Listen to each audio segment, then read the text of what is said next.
Hello, ഇന്നൊരു പൊടി ദോശ തിന്നാൻ ഭയങ്കര ആഗ്രഹം ഗൈസ്. അപ്പോൾ നമ്മൾ പൊടി ദോശ പ്രിപ്പയർ ചെയ്യാൻ പോവാണ്. അതിന് നമ്മളിത് ഇത് പൊടി ഉണ്ടാക്കാനുള്ള മിക്സിംഗ് ആണ് ഗൈസ്. എന്നിട്ട് അടുത്തായിട്ട് നമുക്ക് ദോശ ചുടാം. എനിക്ക് ഭയങ്കര ക്രിസ്പി ആയിട്ടുള്ള ദോശ ഭയങ്കര ഇഷ്ടമാണ്. സോ നമ്മൾ ദോശ എടുക്കാൻ കുറച്ച് കൊണ്ടുവരികയാണ് ഗൈസ്. അങ്ങനെ ദോശ ചുട്ടു. ഇനി അതിൻ്റെ മേലുള്ള കലാപരിപാടികളാണ് ഗൈസ്. ഇത് നമ്മൾ ഉണ്ടാക്കി വെച്ച പൊടിയാണ്.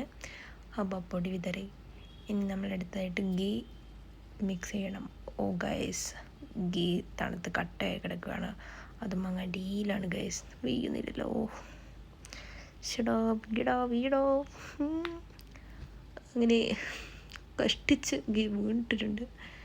ഇനി അത് നല്ല മെൽറ്റായി വരാത്തതുകൊണ്ട് ഗൈസ് ഇങ്ങനെ കുറച്ചേ വരുന്നുള്ളൂ.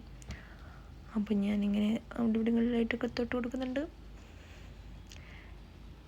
സോ നമുക്ക് ഹോട്ടലിലെ പോലെ നല്ലോണം അങ്ങോട്ട് ഗീ ഒഴിക്കാൻ പറ്റിയില്ല.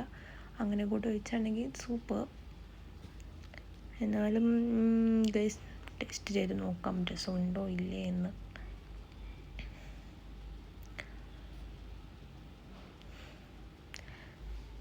ഈ പൊടി ദോശ ഒരു രസമാണ് ഗൈസ്. രാവിലെ നല്ല ക്രിസ്പി ദോശയായിട്ട്. ഓക്കെ, ഞാൻ കഷ്ണം കഴിച്ചു നോക്കി ഗൈസ്, അടിപൊളി.